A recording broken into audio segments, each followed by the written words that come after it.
Selamat sore Bapak Ibu yang dikasih Tuhan. Kita sudah masuk di dalam Advent minggu ketiga. Kita akan merenungkan kebenaran firman Tuhan. Bagaimana Tuhan memberikan kita kasih karunia kebenaran firman Tuhan. Dan sebab itu mari kita membuka firman Tuhan di dalam Matius pasal ke-11. Matius pasal ke-11 kita akan membaca secara bergantian. Matius pasal ke-11 ayat 2 sampai kepada ayat ke-11. Saya akan membaca pada ayat kedua. Bapak Ibu akan menyambut di dalam ayat ketiga. Demikian seterusnya sampai kepada ayat ke-11.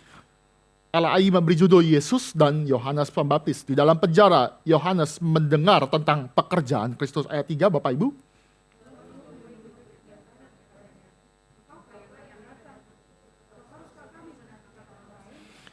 Yesus menjawab mereka, pergilah dan katakan kepada Yohanes apa yang kamu dengar dan kamu lihat.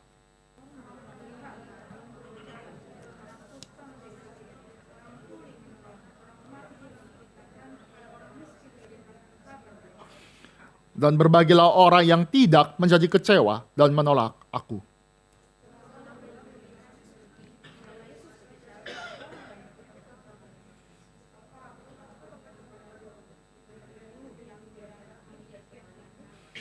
Atau untuk apakah kamu pergi melihat orang yang berpakaian halus? Orang yang berpakaian halus itu tempatnya di istana raja.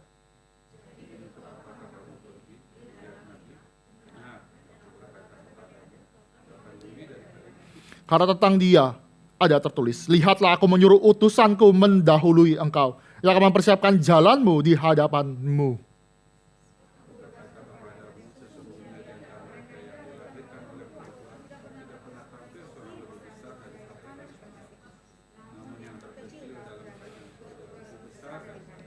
Demikian pembacaan firman Tuhan, mari kita tundukkan kepala, mari kita berdoa.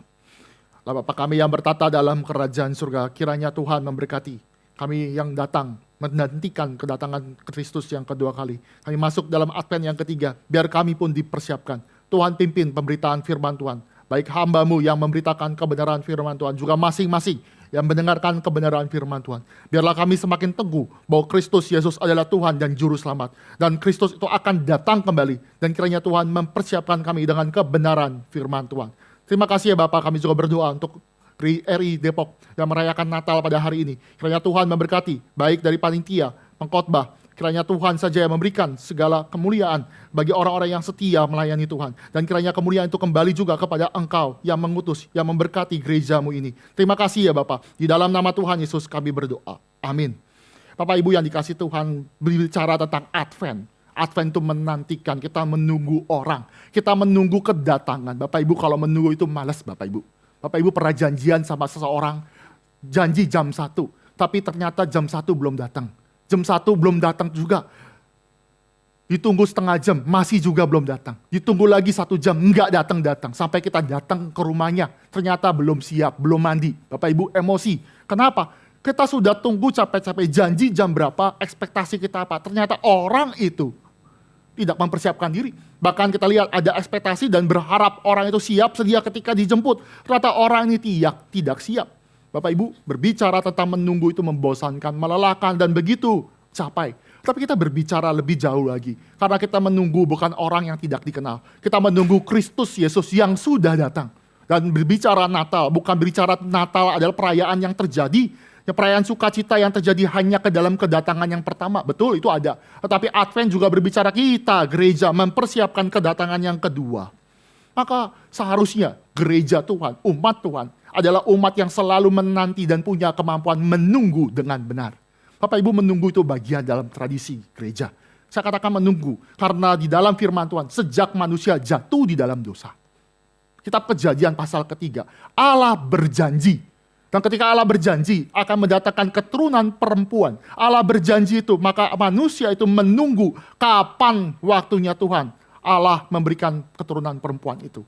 Adam dan Hawa menunggu, dia berharap Kain ternyata melakukan dosa. Dia berharap siapa? Habel sudah mati, Tuhan berikan anugerah. Tapi apa yang dikatakan menunggu itu adalah bagian. Apalagi berbicara tentang yang namanya Bapak Abraham, leluhur daripada orang Israel. Dia dipanggil. Dia pergi meninggalkan kampung halaman, pergi masuk ke dalam tanah perjanjian Tuhan. Tuhan janji, engkau akan menjadi bangsa yang besar dan melalui engkau, Tuhan akan memberikan berkat. Janji yang berikutnya adalah berbicara keturunan. Engkau menjadi keturunan yang banyak sekali. banyak.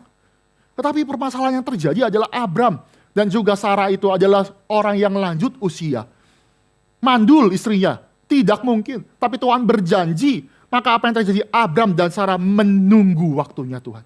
Kapan itu? Sampai umur 100 tahun. Lama. Dari 75 sampai 100 tahun. Begitu lama baru Tuhan berikan satu anak perjanjian, yaitu Ishak itu sendiri. Menunggu waktu yang lama, harusnya orang Kristen, kita gereja punya kemampuan menunggu, dan menunggu itu adalah bagian dari kita. Lebih lagi, di dalam perjanjian baru Bapak Ibu, Kristus berkhotbah di dalam Injil Matius. Di bagian-bagian terakhir dia berbicara kepada kita bagaimana akhir zaman dan meminta gereja Tuhan juga mempersiapkan diri. Apa yang dilakukan Yesus? Dia memberikan perumpamaan. Ada 10 gadis, 5 gadis yang bodoh. Ingat ya, Alkitab kasar loh. Dia ngomong ada yang bodoh. Bodoh itu bagaimana? Dia tidak mempersiapkan diri. Bodoh itu apa? Orang yang tidak mempersiapkan kedatangan Yesus Kristus. Sedangkan ada 5 gadis yang bijaksana. Hati-hati, pemberitaan firman Tuhan terus terang berkata bahwa memang ada orang bodoh. Zaman sekarang beda loh. Zaman sekarang orang dikatakan bodoh itu jangan. Orang tuh pada dasarnya nggak bodoh. Orang itu, anak-anak tuh jangan bodoh. Tapi Alkitab mengatakan mengajarkan kebenaran. Ada orang yang bodoh. Artinya melawan kebenaran firman Tuhan. Terus melawan orang yang melawan Tuhan, maka orang itu adalah orang yang bodoh. Maka dalam perumpamaan, lanjut dalam perumpamaan selanjutnya kalau berdasarkan Injil Matius, setelah perumpamaan 5 gadis dan 5 gadis bodoh dan 5 gadis bijaksana, ada perumpamaannya itu talenta, menunggu tuannya pulang. Jadi sekali lagi saya katakan menunggu adalah bagian daripada kita, dan kita menunggu kedatangan Kristus kembali.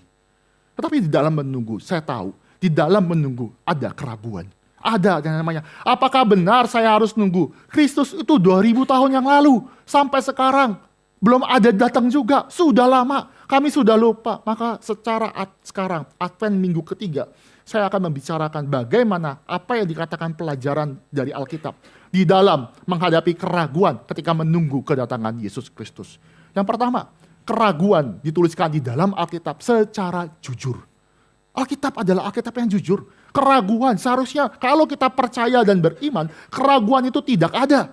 Tetapi Alkitab menuliskan di dalam Matius pasal 11, orang pertama yang meragukan apakah Yesus adalah Mesias adalah orang yang melayani bersama dengan Yesus. Yohanes Pembaptis. Yohanes Pembaptis adalah tokoh yang unik. Yohanes Pembaptis adalah pribadi yang Tuhan katakan di dalam ayat ke-11. Jelas sekali dia paling besar di dalam perjanjian lama. Kenapa? Kenapa dia bilang paling besar? Karena di dalam perjanjian lama Tuhan memberikan janji dan tidak pernah melihat Mesias. Hanya satu pribadi yang Tuhan izinkan melayani bersama, yaitu pribadi yang namanya Yohanes Pembaptis, nabi yang melayani. Dan dia melayani dan kenal siapa namanya, yaitu Yesus. Perjanjian lama nggak tahu siapa Yesus. Dia cuma bilang ada Mesias yang diurapi. Siapa nggak tahu. Baru di zaman yang namanya Yohanes Pembaptis akhirnya melayani bersama. Pribadi yang unik. Pribadi yang mempersiapkan dan berbicara juga Yohanes Pembaptis. Kenapa Yohanes Pembaptis itu juga unik? Karena kedatangan dia menggenapkan janji Tuhan. Allah itu janji ribuan tahun. Tapi Allah itu setia dengan menyatakan bahwa akan datang yang mempersiapkan jalan, dan Yohanes Pembaptis adalah orang itu. Allah tidak lupa, Allah setia. Maka kehadiran Yohanes Pembaptis membuktikan Allah sudah siap segera menggenapkan janji Abraham, janji Musa, janji perjanjian kepada Daud tentang tahta daripada tahta Daud. Yang terjadi Bapak Ibu, Allah yang setia. Dan pribadi yang namanya Yohanes Pembaptis juga punya yang namanya tugas yang unik. Apa tugasnya? Dia mempersiapkan jalan. Mempersiapkan jalan, kita sudah membaca di dalam bacaan bertanggalkan. Dia mempersiapkan jalan, dia berkhotbah di sungai Yordan dan bilang kamu harus segera dibaptis karena kerajaan surga akan segera hadir. Bapak Ibu, kerajaan surga itu bukan berkata besok atau dikatakan lusa, enggak. Yohanes Pembaptis itu berbicara akan datang segera. Segera. Bapak Ibu, kalau misalkan ya ada kebakaran di sini, ini kasus kebakaran. Nggak mungkin kan kebakaran tiba-tiba kita langsung bilang, ada kebakaran, langsung teriak-teriak, kebakaran. Kita akan teriak, kita ada sense urgenitas. Maka Yohanes Pembaptis berkata, akan tersedia kapak kepada pohon yang tidak berbuah. Kapak di mana ada orang yang tidak berbuah sesuai dengan pertobatannya. Urgent, pertobatan. Artinya apa? Berilah dirimu dibaptis, persiapkanlah jalan. Sadarlah bahwa Mesias akan segera hadir dan waktu itu segera. Wow, tugas yang berat. Kenapa saya katakan tugas yang berat? Karena 400 tahun masa antara perjanjian lama dan perjanjian baru, orang Israel, orang Yahudi tidak pernah mendengarkan suara firman Tuhan. Tidak pernah ada nabi yang berseru. Itu seperti Bapak Ibu kalau tidur ya, tiba-tiba langsung dibangunin, itu emosi. Langsung dibangunin emosi, tantrum. Ini yang terjadi. Yohanes bilang kamu harus bertobat. Itu seperti petir yang menggelegar, langsung membangunkan orang itu dari kondisi kegelapan. Bangun, karena Mesias akan datang segera, kamu harus siap-siap. Saya pikir-pikir, maksudnya mempersiapkan jalan itu gimana? Mempersiapkan jalan, apakah namanya Yohanes Pembaptis punya tugas sampingan tuh jadi apa ya, bikin jalanan, bukit diratakan, terus ada yang berkelok-kelok itu diluruskan. Apakah dia punya penggaris, dia punya yang namanya... Enggak, mempersiapkan jalan itu berbicara bagaimana umat Israel, saya katakan 400 tahun itu mungkin lupa janji Tuhan, lupa siapakah Allahnya. Maka Yohanes Pembaptis mengingatkan dan mempersiapkan, kamu harus sambut di dalam perjanjian baru, karena Tuhan sudah menggenapkan. Bapak Ibu contoh ya, kalau Bapak Ibu, waktu zaman saya itu kan kalau kuliah itu ada perbedaan bulan. Jadi gini, kalau yang masuk ke sekolah negeri ya, maksudnya universitas negeri itu biasanya kan persiapan ujiannya itu di bulan Juli, Agustus. Jadi ada namanya SMPTN, saya nggak tahu zaman sekarang apa. Pokoknya itu persiapan yang ada di pemerintah. Kapan itu? Itu setelah yang namanya kelulusan. Bapak Ibu yang kelas 3 SMA itu, masalahnya adalah di zaman saya, UN itu, Bapak Ibu tahu ya, UN itu ujian nasional. UN apalah itu, pokoknya ujian nasional yang pemerintah kasih itu ya. Itu makin tahun tuh makin maju Bapak Ibu. Angkatan sebelum saya itu bulan Mei. Angkatan saya itu bulan April. Jadi bayangkan ya, itu kelas 3 itu cuma dari Juli sampai kepada April. Setelah itu libur. Dari Mei sampai kepada tes masuk SMPTN, masuk ke sekolah negeri, itu ada gap 3 bulan. Biasanya kalau 3 bulan libur ya, sebagai anak SMA, lupa semua. Lupa semua pelajarannya. Saya mau masuk teknik, pasti mesti belajar yang namanya matematika. Belajar kalkulus, belajar lagi limit, belajar lagi integral lipat 2, lipat 3, matilah. Itu udah libur panjang, udah main, udah pusing. Kenapa? Saya harus review, harus mempersiapkan diri, saya buka catatan lagi, saya harus cari-cari saya harus buka apa, ya zaman itu belum ada internet dengan bagus, harus beli, harus pakai, harus minta soal-soal tahun lalu untuk mempersiapkan. Jadi mesti mereview, sekaligus saya harus mempersiapkan diri masuk universitas. Ini mempersiapkan jalan. Maka sama seperti yang dikatakan Yohanes. Yohanes punya tugas, dia mempersiapkan orang-orang dari perjanjian lama. Diingatkan bagaimana pekerjaan Tuhan di dalam masa lampau. Dan mempersiapkan mereka masuk ke dalam perjanjian baru. Penggenapan di mana Mesias itu hadir. Tugasnya berat. Pribadi yang unik. Tugasnya begitu unik. Tapi permasalahan, dia sudah melakukan dengan baik. Dia melakukan dengan sangat baik. Berkenan di hadapan Tuhan. Tetapi Yohanes Pembaptis di dalam perikop yang kita sudah baca, Yohanes Pembaptis mendapatkan penjara. Dan dikit lagi dia akan dihukum mati. Bapak Ibu, ini orang sudah benar. Orang yang sudah melakukan kehendak Tuhan dengan baik, malah dapat upahnya apa? Penjara.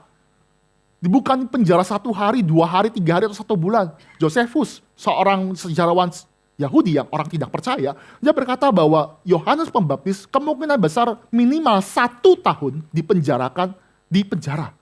Oh Pak Peter, penjara 1 tahun cukuplah, cuma 1 tahun doang, nggak masalah. Permasalahan adalah dipenjarakan. Cuma penjaranya itu dengan kondisi ketidakadilan. Bapak Ibu kalau baca dalam Injil Sinoptik, Yohanes Pembaptis itu dipenjara karena dia pernah khotbah, dan khotbah itu menyinggung Herodias. Herodias bilang, nggak baik loh kamu nikah. Kamu Herodes sama Herodias, kamu ada hubungan darah. Kamu nggak boleh menikah. Langsung tersinggung. Langsung karena punya kuasa, langsung dicebloskan penjara, nggak pakai pengadilan. Sebel nggak? Sebel. Bapak Ibu, kalau misalkan kebaktian 2 saya kasih contoh ya. Misalkan yang mahasiswa ya. Mahasiswa itu tiba-tiba lagi ketemu dosen. Ketemu dosen bukan di kampus, tapi ketemu dosen misalkan di Ion lah Bapak Ibu, lagi jalan-jalan. Terus kita nggak sapa, langsung dosen itu tersinggung. Kamu nggak nyapa saya ya? Oke, nanti pas di kampus, saya akan kamu kasih teguran. Bukan cuma teguran, saya akan skorsing kamu 1 semester. Emosi gak? Bapak Ibu yang punya anak yang digituin pasti emosi. Langsung update status, kampus gak bener, dosen abusive. Lihat, nggak adil. Cuma gara-gara nggak sapa, karena sensitif doang. Cuma gara-gara pride-nya diserang. Langsung dikasih hukuman yang paling berat, skorsing. Bapak Ibu, Yohanes Pembaptis mengalami hal demikian. Dia melakukan tindakan yang benar, maka keraguan itu adalah keraguan yang berdasar. Dia sudah pelayanan baik. Dia sudah melakukan pelayanan kepada Mesias, mempersiapkan jalan, tapi kok upahnya malah mendapatkan hukuman, mendapatkan penjara dan akan masuk ke dalam kematian. Masuk penjara karena ketidakadilan. Lihat, begitu menyedihkan Yohanes Pembaptis. Bahkan Matius sebenarnya pengen menjelaskan kepada kita dengan jujur. Matius menuliskan begitu banyak keraguan demi keraguan ketika mengikut Yesus. Secara literatur, Bapak Ibu harus membaca di dalam namanya Alkitab. Nggak bisa di dalam hanya perikop saja, tetapi kita mesti lihat perikop sebelumnya atau pasal sebelumnya dan pasal sesudahnya. Di dalam rangkaian Matius ini, Matius pasal sebelum menceritakan pengutusan Yesus kepada pengutusan murid-murid oleh Yesus ke dalam pelayanannya. Yesus berkata, kalau diutus 12 rasul itu masuk, Yesus berkata kepada mereka, kamu ini akan seperti domba di tengah kawanan serigala. Domba itu satu, kawanan serigala itu banyak. Yesus mengatakan kamu masuk ke dalam yang namanya pelayanan bersama, ikut Yesus Kristus, melayani diutus, kamu akan seperti domba yang tidak punya apa-apa. Sulit, kamu bisa mati. Bapak Ibu, domba sama serigala itu pasti menang serigala. Domba itu punya gigi, tapi giginya nggak tajam. Domba itu punya kuku, tapi kukunya tumpul. Berbeda dengan singa. Singa adalah singa, punya gigi yang tajam, punya insting membunuh yang sangat hebat.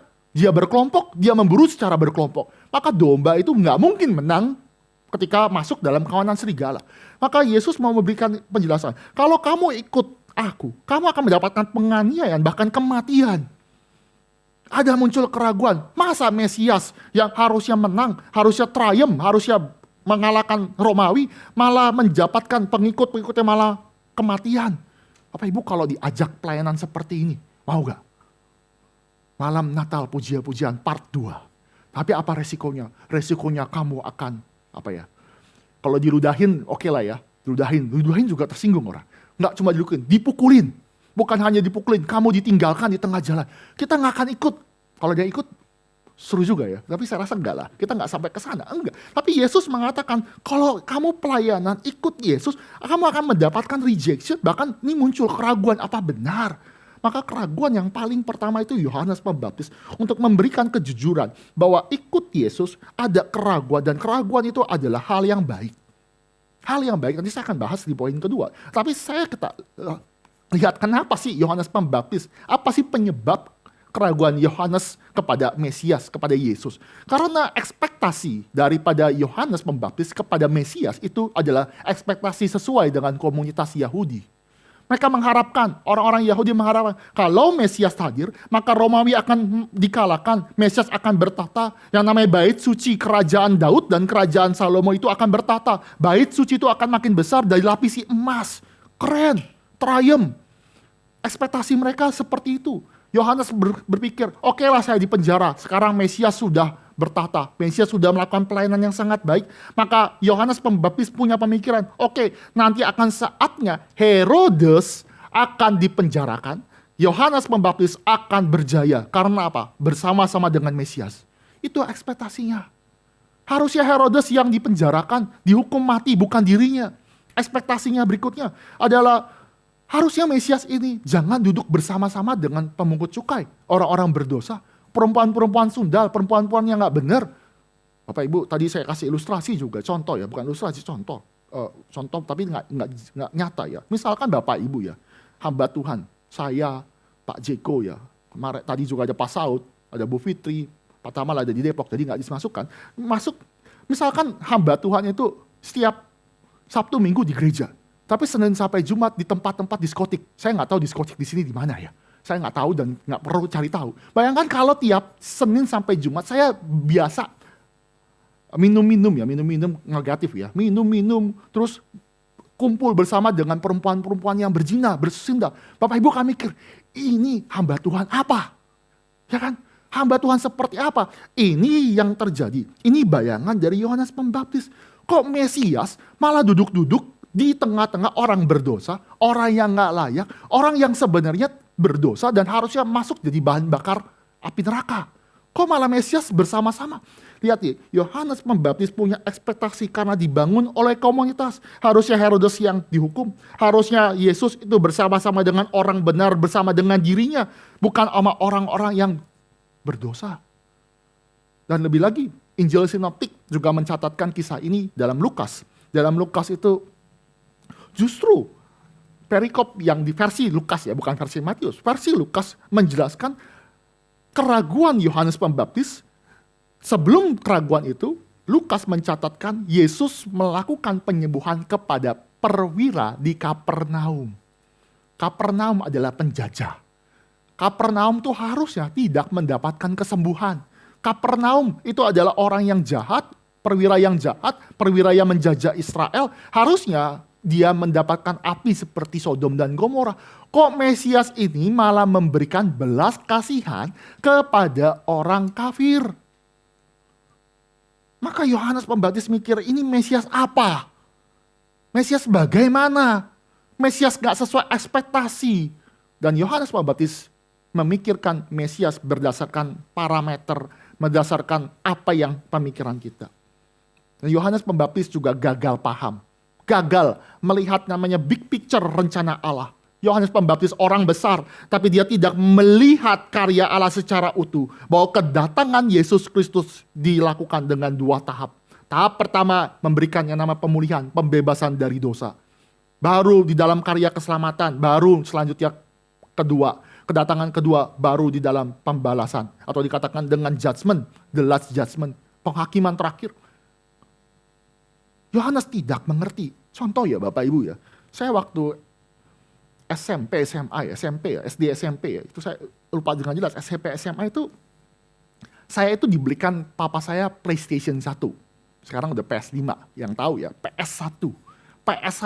Dan setelah dibelikan sukacita, main terus. Dan karena main terus, apa yang terjadi? Papa saya tuh akhirnya melakukan tindakan disiplin. Dengan cara apa? Itu PlayStation diumpetin. Bapak Ibu pernah mengalami itu atau mungkin pernah melakukan itu. Jadi PlayStation itu diumpetin, saya nggak bisa main kan. Sebel. Tapi namanya, ya saya pintar lah Bapak Ibu. Pintar lah, percayalah pintar. Saya akhirnya apa? Saya main ke rumah tetangga. Saya main ke rumah teman-teman saya yang punya PlayStation. Bahkan teman saya tuh dibelikan PS2. Bayangkan ya. Saya baru dapat PS1, teman saya udah dibelikan berapa bulan kemudian PS2. Wah senang sekali. Saya main di rumah teman saya, main di tetangga saya dengan sukacita. Hingga saya mikir, kok papa saya kok jahat ya? Menjolimi anaknya. Kenapa? Karena tidak seperti papa-papa tetangga saya. Papa-papa seperti papa yang ada teman saya itu. Kenapa? Kok malah saya mau main sukacita, malah PlayStation-nya diumpetin. Kenapa saya bisa bicara papa itu jahat? Karena saya nggak ngerti. Saya gagal paham. Kenapa papa saya lakukan begitu? Karena kalau saya terus-terus bermain dan tidak belajar. Saya terus main, apalagi saya itu les piano Bapak Ibu, saya les piano. Les piano itu mahal, zaman dulu sampai sekarang mahal. Maka saya nggak latihan piano, saya nggak belajar, maka apa yang terjadi? Ya ada tindakan disiplin. Tetapi karena saya masih kecil dan tidak mengerti rangkaian besar, big picture, saya akan pikir jahat loh, papa jahat. Nggak seperti papa-papa lainnya, baik. Padahal papa-papa lainnya juga melakukan hal sama kepada anaknya. Ini bicara bagaimana Yohanes Pembaptis juga gagal paham. Lalu bagaimana aplikasinya? Apa menjadi aplikasi bagi kita ketika mengalami keraguan? Kita harus mengerti, ekspektasi kita harus sesuai dengan firman Tuhan. Sekali lagi, ekspektasi kita harus sesuai dengan firman Tuhan. Jangan buat Yesus according to my image. Jangan membuat Yesus menurut gambar dan rupa kita. Yesus adalah Allah. Kita diciptakan menurut gambar dan rupa Allah. Maka kita harusnya selaras dengan yang namanya pencipta kita. Bukan sebaliknya. pencipta kita, kita ubah-ubah sesuai dengan diri kita. Itu tidak terjadi. Ekspektasi kita harus menerima Yesus secara utuh berdasarkan apa yang dituliskan oleh Alkitab. Bapak Ibu, saya ingat tahun lalu itu ada fenomena Kristen progresif yang sebenarnya nggak progresif, mundur. Kenapa? Kristen progresif punya pemikiran apa yang dituliskan Alkitab harus dipilih-pilih. Kalau Yesus lagi marah-marah, obrak-abrik pelataran bait suci, ngomong ular beludak, itu difilter, itu nggak masuk firman Tuhan, digunting aja. Baca misalkan Yesus yaitu mengasihi. Kalau kamu diberikan pipi kiri, kasih pipi kanan. Kalau ada yang minta kamu berjalan 1 mil, berjalan 2 mil. Itu ajaran Yesus, ajaran kasih. Kalau ajaran-ajaran yang kamu baca ini berdasarkan kejahatan, menurut kamu kurang baik, itu digunting aja, dibuang. Itu adalah membuat Yesus according my image. Enggak. Alkitab itu menceritakan kepada kita. Yesus adalah Yesus yang utuh. Yesus memang berikan belas kasihan. Yesus memberikan keselamatan bagi kita. Betul. Tapi jangan lupa Yesus akan datang kembali. Dan ketika Yesus datang kembali, pintu pertobatan tidak akan pernah terbuka. Contoh ya, saya pernah khotbah juga ya.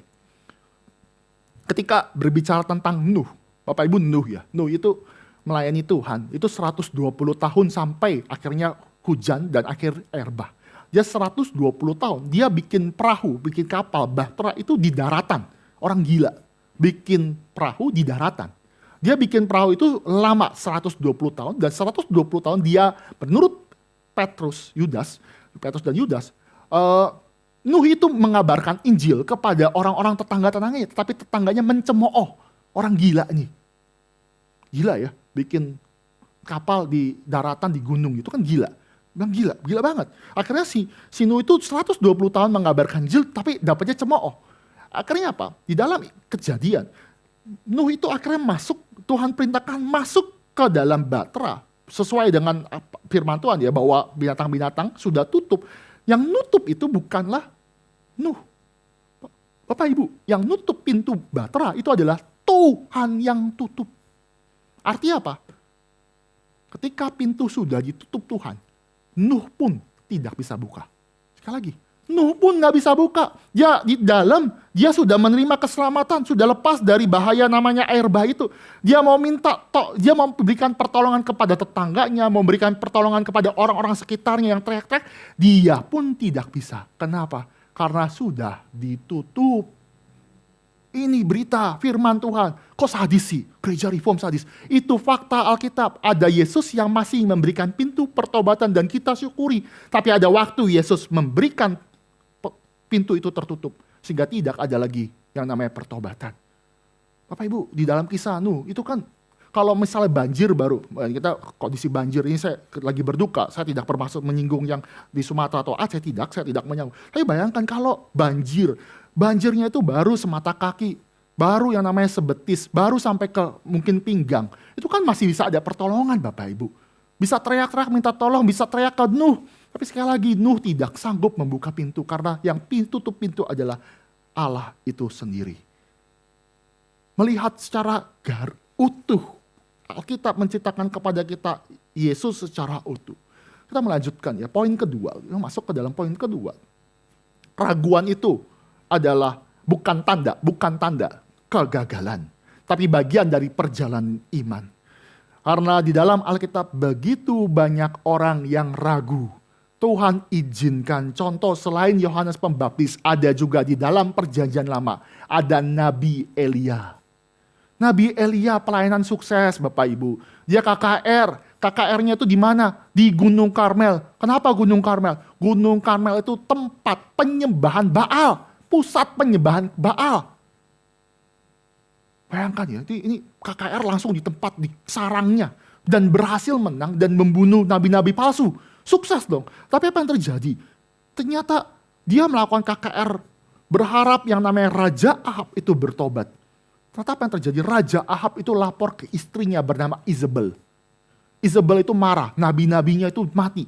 Maka dia bilang, dia keluarkan dekret, kalau besok Elia itu gak mati, saya akan kejar dia dan saya akan kejar dia sampai kapanpun. Maka Izebel tuh nggak tobat, Ahab nggak tobat. Udah ada KKR, udah ada mujizat, udah ada kebangunan rohani yang sangat keren, fenomena yang keren.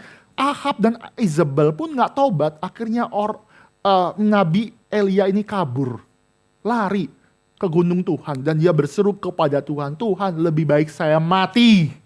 Lebih baik saya mati saja karena tidak ada orang lagi yang sama seperti saya. Dia mengasihani diri, dia ragu, Tuhan bagaimana ini terjadi, gak ada kebangunan, saya seorang diri saja, gak ada yang benar-benar percaya. Padahal Elia, kalau dia dengarkan di pasal sebelumnya, Elia dalam kitab Raja-Raja, Elia tahu ada Obadja. Obadja itu adalah pegawai Ahab, tapi dia pegawai yang takut akan Tuhan. Dan tugasnya apa? Obadja itu sembunyikan Nabi Tuhan, Nabi Allah Yahweh, Nabi Tuhan Allah Yahweh. Dia sembunyikan, dia pelihara, dia kasih makan, ada banyak. Dan Nabi Tuhan ini tidak pernah mencium Baal. Artinya, dia sadar, Nabi Elia sadar bahwa dia nggak seorang diri. Ada nabi-nabi yang Tuhan pelihara melalui Obadja. Tapi ketika dia bergumul, dia ada keraguan, dia berseru, Tuhan saya mau mati saja. Tapi apakah berarti Elia itu gagal? Apakah Elia itu bukan nabi bagus? Enggak, karena Elia tidak mengalami kematian. Elia, Tuhan perkenankan, dia dijemput dengan kereta kuda api, dan naik ke surga, tidak mengalami kematian. Artinya pelayanannya diperkenankan Tuhan, walaupun ada yang namanya keraguan. Maka saya mau mengatakan, Bapak Ibu, jika ada keraguan apakah benar Yesus itu Tuhan? Apakah benar saya diselamatkan? Apakah benar saya dipilih Tuhan? Apakah saya benar-benar orang percaya? Jangan khawatir. Memang Tuhan izinkan itu terjadi. Dan ketika itu terjadi, jangan pikir itu kita langsung berpikir kita ini adalah gagal. Enggak, ini bisa jadi perjalanan iman kita. Mencari, menyelidiki firman Tuhan. Maka apa yang harus dilakukan adalah baca firman Tuhan. Datang ke dalam gereja. Jika para pemuda, datanglah dalam KTB. Jika ada anak-anak yang mempertanyakan kepada orang tua bagaimana tentang Yesus, orang tua itu belajar dalam PA. Supaya di dalam rumah itu ada yang namanya kebenaran, di-sharingkan kebenaran firman Tuhan. Itu yang terjadi. Dalam Kisah Para Rasul pasal 17, jemaat di Berea itu tidak langsung percaya Paulus. Dia ngetes dulu, dia menyelidiki firman Tuhan dengan saksama. Baru akhirnya percaya apa yang diberitakan oleh Paulus. Artinya jemaat Berea pernah ragu. Tetapi ragu itu menjadi perjalanan iman dia bertumbuh. Ini yang terjadi. Saya harap Bapak Ibu juga mengalami demikian. Karena kita nggak bisa Yesus pokoknya. Pokoknya apa? Jawabannya adalah Yesus. Kita nggak bisa berkata all the answer is always Jesus. Enggak. Kita harus bisa memberikan argumentasi, memberikan apologetika, memberikan pertanggungjawaban atas iman kita. Di dalam Welcoming Student PU ya. Welcoming Student PU ketika saya berkhotbah itu kan the faith seeking understanding ya. Iman yang nantinya juga mencari kebenaran, understanding, ada iman dan kebenaran. Saya memberikan ilustrasi ya, cerita ya. Anak saya Thea ya, itu ngobrol-ngobrol. Kan biasanya kalau saya khotbah sampai kebaktian 3, 1, 2, 3, istri saya sama anak saya itu pulang duluan. Jadi jeda antara kebaktian 2 sampai kebaktian 3 itu, istri saya tuh setelah makan siang pulang. Jadi saya ditinggalin, terus biasanya kalau Bapak Ibu lihat saya bawa barang-barang itu, turunin barang itu karena mempersiapkan anak dan istri saya pulang karena besoknya Thea itu harus sekolah, bahkan ada ujian. Tapi pernah dalam suatu kali saya ditinggal, Thea itu lagi seneng sama saya, dia tanya, Papa kapan pulang? Gimana Papa pulang? Kan mobil dibawa istri saya, mobil cuma satu, ya sudah. Jadi saya tinggal di sini antara pulang naik Grab ataupun besoknya kalau ada PA wanita saya lanjut besoknya. Tapi yang menarik adalah saya iseng Bapak Ibu. Saya bilang ke Thea itu gini, Papa nanti pulang. Pulangnya gimana? Pulangnya naik sayap, terbang. Papa akan terbang. Surprisingly ya, anak saya polos dan percaya. Papa terbang, gimana caranya? Thea mau dong terbang. Saya bingung, kok dia bisa dibohongin ya? Padahal saya gak berharap dia percaya. Langsung papanya dengan jiwa isengnya, saya bilang, Papa beli dulu ya sayap, pasang sayap dulu di Mitra 10. Langsung kan, Mitra 10 pasang sayap bisa terbang. Thea bilang, Thea juga mau terbang kayak Papa. Sudah. Akhirnya dia pulang, saya sudah lupa. Minggu depannya, dia tanyain lagi, Papa mana sayapnya? Thea juga mau, matilah ini. Ini saya kibulin, saya harus mempertanggungjawabkan. Karena saya, memberikan iman kepada anak saya nggak bisa memberikan understanding. Gimana caranya saya terbang? Nggak mungkin, impossible. Mas saya mau mengatakan Bapak Ibu, ilustrasi ini kita jangan seperti anak saya versi itu ya. Yang percaya pokoknya Yesus. Enggak, kita mesti berjalan. Karena apa saya katakan perlu ada understanding? Karena sekali lagi, kita ini ada di tengah-tengah kawanan serigala yang siap menerkam. Artinya dia akan meragukan iman kita, dia akan serang iman kita. Kalau kita nggak punya dasar yang kuat, kalau kita nggak belajar firman Tuhan, kita diterkam dan kita kehilangan iman. Kita perlu understanding. Kalaupun kita nggak dapat jawaban hari ini, Tuhan kasih kesempatan kita masuk di dalam gereja, masuk ke dalam firman Tuhan, belajar firman Tuhan, renungkan firman Tuhan di dalam khotbah, di dalam KTB, dalam pribadi. Supaya apa? Supaya kita dengan jujur juga datang kepada Yesus. Sekali lagi sama seperti Yohanes Pembaptis. Yohanes Pembaptis itu jujur, dia ragu. Dia nggak bisa keluar dari penjara. Dia utus murid-muridnya, tanyakan, apakah engkau Mesias itu atau saya tunggu yang lain? Dia jujur, artinya dia bergumul, dia datang kepada Tuhan. Sama seperti pemazmur. Bapak Ibu pemazmur ya, pemazmur itu ada 150 mazmur. Mayoritas itu bukan mazmur puji-pujian Bapak Ibu. Mazmur itu paling banyak bukan praise, bukan thanksgiving, enggak. Tapi mazmur itu paling banyak 40%, hampir 40%, 43, saya lupa 43 atau 39, saya lupa persisnya. Tapi itu paling banyak dari 150 mazmur adalah mazmur ratapan. Mazmur yang penuh pergumulan. Contoh ya, di Mazmur 22 itu ada mazmur yang dikutip Yesus di atas kayu salib. Allahku, Allahku, mengapa engkau meninggalkan aku? Itu kan ragu. Tuhan kok tinggalin saya? Padahal saya hidupnya benar. Lihat, ada Daud juga ditinggalkan. Dia bertanya, Tuhan di mana gunung batu? Tuhan izinkan ada keraguan, tetapi ketika ada keraguan, orang yang ragu, baik pemazmur, baik Yohanes Pembaptis, baik Elia, punya satu kesamaan, dia bergumul di hadapan Tuhan. Dia meminta jawaban kepada Tuhan, dia bergumul, benar-benar minta pertolongan Tuhan. Ini yang terjadi. Tapi hati-hati Bapak Ibu, saya berkata, oh kalau gitu saya boleh ragu dong. Ragu itu kan bagian dari pertumbuhan. Nih memang jemaat Cikarang tuh, setelah saya khotbah kebaktian 2, ada jemaat bilang, ya sudah saya hidup ragu-ragu aja. Karena kan kalau ragu kan itu bagian dari pertumbuhan. Jadi gak apa-apa. Memang pinter ya. Oh, hamba Tuhan perkataan dibalik. Oke. Saya katakan kalau kita ragu terus, hati-hati, keraguan juga bisa membawa kita ke dalam dosa. Ada pertumbuhan, betul. Tapi kalau terus ragu, jangan sampai kita jatuh dalam dosa. Karena Alkitab memberikan contoh, ada Adam dan Hawa. Adam dan Hawa itu meragukan apakah Allah itu baik. Apakah Allah itu benar-benar baik memberikan Taman Eden. Apakah Allah itu baik karena ada satu buah yang dilarang-larang. Kok Allah itu baik larang-larang? Sama ya kayak misalkan orang tua larang-larang. Kalau baik mah kasih semua. Kok ini larang-larang? Nah, iblis itu menggoda. Terus Adam dan Hawa digoda dengan cara apa? Tuhan itu sebenarnya jahat. Gimana? Kamu harus meragukan. Kenapa? Karena dia larang supaya kamu tuh jangan seperti Allah. Hebat ya. Adam dan Hawa diragukan. Kalau kamu makan buah itu, kamu akan tahu mana yang benar, mana yang salah, dan kamu menjadi seperti Allah. Maka Tuhan larang-larang, biar gak ada saingan. Sengaja itu. Dan ternyata apa yang terjadi? Adam dan Hawa makan dan dia jatuh di dalam dosa. Maka sekali lagi ada keraguan yang menuju ke dalam positif pertumbuhan iman. Tapi kalau terus ragu, terus ragu terhadap kebenaran firman Tuhan, kita bisa jatuh di dalam dosa seperti Adam dan Hawa. Maka kita harus bergumul. Kita harus cari komunitas di dalam gereja. Datang kepada Tuhan. Terakhir Bapak Ibu, terakhir. Tadi yang pertama, keraguan ada dalam Alkitab. Yang kedua, keraguan itu bukan tanda kegagalan tapi pertumbuhan iman. Ketiga, keraguan itu adalah yang namanya belas kasihan Tuhan juga. Kenapa? Karena Tuhan menjawab keraguan dengan penuh belas kasihan. Tuhan penuh dengan anugerah. Di dalam Matius pasal 11, ketika Yohanes menyuruh murid-muridnya minta jawaban klarifikasi dari Mesias. Mesias itu, Yesus itu memberikan jawaban yang sangat indah. Dia nggak hina. Dia nggak bilang, oh kamu ya nggak percaya saya ya, sudah kamu masuk neraka. Hati-hati ya, Kita lagi konseling, ada yang bergumul, teman-teman pemuda lagi konseling sama kita. Terus tanya, predestinasi gimana ya? Saya ini kok orang pilihan atau enggak?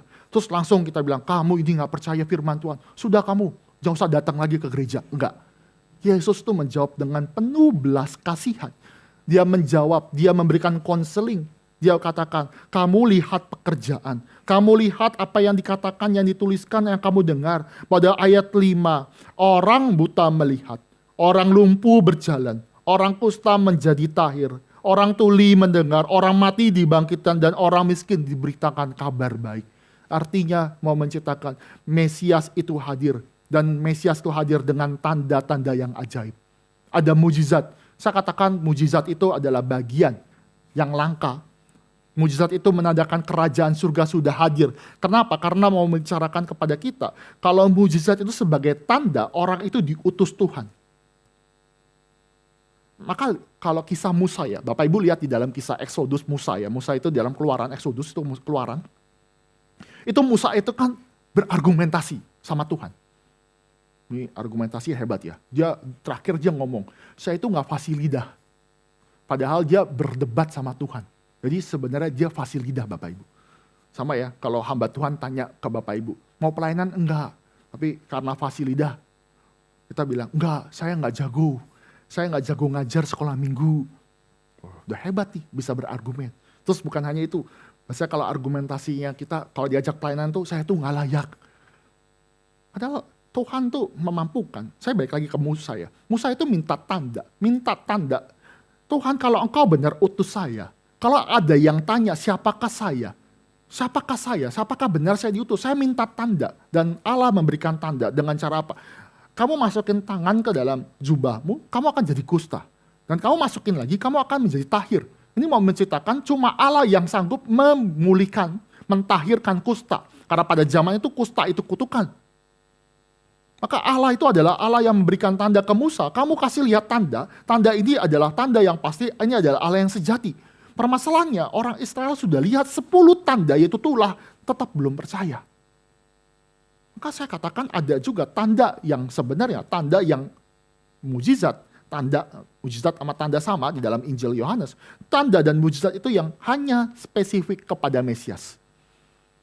Dan di dalam Yohanes Pembaptis sadar, kalau kita lihat di dalam Yesaya 35, mujizat yang hanya bisa dilakukan oleh Mesias. Secara tradisi Yahudi, mereka percaya Mesias ketika hadir, dia akan melakukan mujizat yang tidak pernah dilakukan dalam perjanjian lama, tetapi dinubuatkan ketika orang itu datang, ketika Mesias itu datang, mujizat ini akan terjadi. Bukan kebangkitan orang mati, karena Elisa pernah membangkitkan orang mati. Elia pernah membangkitkan orang mati. Jadi mujizat apa? Mujizat paling pertama yang dikatakan, orang buta melihat. Ini mujizat tidak pernah ada dalam perjanjian lama. Mujizat ada yang namanya buta, terus bisa lihat, itu nggak pernah ada di dalam perjanjian lama. Maka secara tradisi Yahudi, mujizat ini adalah mujizat tanda mesianik. Hanya Mesias yang diurapi Tuhan yang sanggup mencelikan mata yang terbuta. Dan Yesus melakukan itu. Injil Yohanes, ada orang buta sejak lahir Tuhan celikan untuk menyatakan, akulah terang dunia.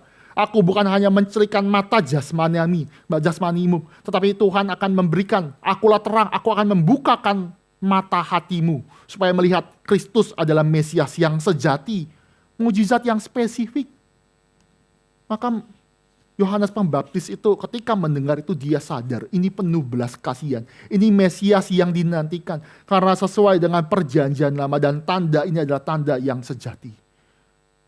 Bapak Ibu, Tuhan tuh juga bukan Tuhan yang dikatakan Tuhan yang jinak ya. Ini saya katakan bukan Tuhan yang jinak. Karena enggak setiap waktu Tuhan akan memberikan jawaban sesuai dengan seperti Yohanes Pembaptis ya. Kita tanya sama Tuhan, Tuhan akan berikan jawaban. Tuhan akan berikan yang namanya, saya katakan itu seperti naungan, seperti belayan. Enggak, kadang-kadang Tuhan disiplinkan. Contoh ya. Di dalam perjanjian lama itu, ada kisah bagaimana ada orang yang mandul Tuhan berikan anak, yaitu Abraham, Ishak juga demikian. Di dalam kisah dalam PA wanita kemarin ya, Vicaris Grace, ibu-ibu, bapak-ibu yang juga ikut tahu pasti kan, ketika Mesias itu hadir, ada kisah bagaimana ada Imam Zakaria. Imam Zakaria itu lagi melayani, tiba-tiba di ruang Maha Kudus ada malaikat. Kaget. Nggak ada malaikat sebelumnya, tiba-tiba ada malaikat. Terus malaikat itu memberikan kabar, tahun depan istrimu akan mengandung. Istrimu yang sudah tua, istrimu yang mandul si Elizabeth itu akan mendapatkan anak, dan itu menjadi Yohanes Pembaptis. Tapi Imam Zakaria, ini imam ya, imam yang baca firman Tuhan, dia berkata, bagaimana hal itu terjadi? Berarti apa? Dia nggak baca Alkitab, bahwa di dalam perjanjian lama, Allah sanggup dan pernah melakukan mujizat. Ada yang mandul, ada yang tua dapat anak, yaitu Abraham dan juga Ishak. Tapi Zakaria mempertanyakan di dalam keraguan, dan keraguannya adalah keraguan yang tidak berdasar. Berbeda, Maria ibu Yesus itu juga datang malaikat Gabriel. Berbahagialah engkau Maria, karena engkau akan melahirkan anak laki-laki yang menjadi juru selamat. Maria di dalam Injil Lukas mempertanyakan persis sama seperti Zakaria. Maria bertanya, bagaimanakah hal ini terjadi? Harusnya. Maria itu juga dibikin bisu juga. Kan Imam Zakaria karena nggak percaya dibikin bisu. Tapi Maria itu nggak dibikin bisu. Malah malaikat Tuhan menjawab, hal ini terjadi karena anak yang dikandung akan dinaungi Roh Kudus. Dijelaskan dengan detail. Artinya Allah kita itu bukan Allah yang jinak, yang kita bisa tanya terus langsung Tuhan kasih jawaban. Enggak.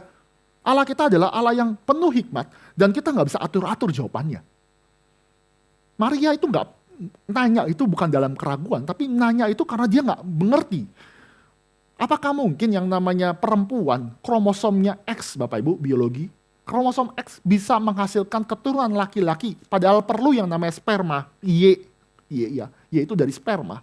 Itu harus terjadi yang namanya perhubungan seksual, supaya ada laki-laki. Nggak mungkin dari perempuan bisa keluarkan namanya laki-laki, nggak mungkin. Maka Maria tanya bagaimana hal ini terjadi. Itu lahir daripada kekaguman, bukan lahir dari keraguan. Allah kita bukan Allah yang kita katakan jinak ya. Memang dia penuh belas kasihan, tapi belas kasihan Tuhan sesuai dengan apa yang kita responi. Contoh lagi ya, Yakub Bapak Ibu. Saya waktu KKR regional di Purwokerto, rekan-rekan yang ikut melayani juga, saya khotbah di salah satu gereja. Dalam gereja itu saya katakan bahwa Yakub itu ya penipu. Yakub itu nggak benar hidupnya. Dia ada di Sungai Yabok, dia bergumul. Dia bergumul di dalam Sungai Yabok itu, dia udah tahu dia kalah. Tapi karena dia ngotot mau pengen minta berkat, dia nggak mau melepaskan Tuhan ya, Teofani itu penampakan Tuhan. Dia peluk, dia bergumul, dia pegang, dia bilang, sebelum kamu berkati saya nggak akan lepasin. Indahnya di dalam LAI nggak dijelaskan, tapi di dalam bahasa asli itu bukan dipukul, tetapi disentuh. Bahasa aslinya disentuh, artinya cukup dengan satu sentuhan, Yakub terpletok. Bayangkan kalau Tuhan pukul, mati itu Yakub. Dia berbelas kasihan, dia cukup sentuh, dan saat itu Yakub tidak bisa bersandar dengan diri sendiri. Dia harus dipapah, dia harus bersandar. Yakub penipu, tapi Tuhan kasih berkat. Harusnya penipu dapat kutukan. Tapi yang indah ya, Alkitab mengatakan kepada kita, ada orang benar juga bergumul. Tim Keller menuliskan, ada orang yang benar, orang yang tidak berdosa, yang juga bergumul, tapi nggak dapat berkat, malah dapat kutuk. Bapak Ibu tahu siapa? Kristus. Kristus bergumul di Taman Getsemani. Dia mendapatkan yang namanya yang tidak seharusnya. Dia adalah orang benar, orang yang melayani Tuhan, melakukan kehendak Bapa, tidak pernah bersalah, Alkitab mencatatkan demikian. Tapi Allah yang tidak jinak ini malah menghancurkan. Allah Bapa itu memukul Allah Anak, karena Allah Anak itu menjadi pengganti bagi orang-orang berdosa. Allah kita, Allah yang gak jinak. Kita boleh ragu, boleh. Tapi kalau terus-terus lagian, jangan permainkan belas kasihan Tuhan. Allah kita adalah Allah yang kita katakan menyatakan diri. Sudah memberikan anugerah terbesar dalam Kristus Yesus. Maka penutup bagi kita semua. Di Matius pasal 11. Yesus mengatakan berbahagialah. Berbahagialah orang yang tidak tersandung, yang tidak kecewa, yang tidak menolak aku. Itulah orang yang berbahagia. Karena banyak orang yang akan meninggalkan Kristus. Karena salib adalah berita kebodohan dan banyak orang berkata, nggak mungkin Mesias mati disalibkan. Tetapi inilah Alkitab. Maka parameter kita, ekspektasi kita, segala yang kita pelajari harus sesuai firman Tuhan. Ini yang terjadi dan kita adalah orang yang berbahagia.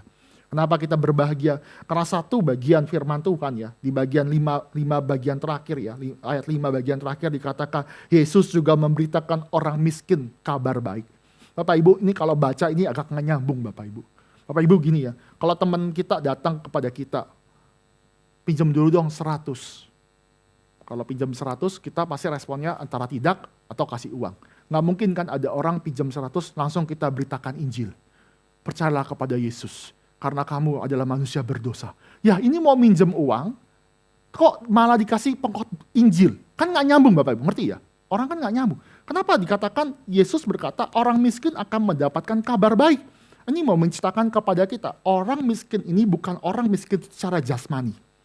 Orang miskin ini bukan orang yang miskin karena nggak punya harta, tapi maksud daripada Matius sama seperti Lukas, sebenarnya Lukas lebih banyak dominan. Matius mau menjelaskan orang yang miskin itu adalah orang yang miskin secara rohani. Secara spiritual, dia datang kepada yang kaya, Kristus itu sendiri. Dan dia minta tolong, saya miskin, saya bangkrut, minta tolong Tuhan, puaskan saya dan berikanlah kabar baik. Dan orang yang miskin itu adalah Yohanes Pembaptis. Kita semua yang mungkin dalam keraguan, yang dalam pergumulan, kita yang miskin datang kepada Tuhan. Dan kepada Tuhan, Tuhan akan puaskan, memberikan kabar baik bagi kita. Inilah yang terjadi. Inilah kabar baik kita semua. Advent adalah masa menanti. Tapi menanti saya sadari, ada keraguan. Maka Alkitab memberikan penjelasan kepada kita. Kita pelajari, Alkitab memberikan ruang keraguan.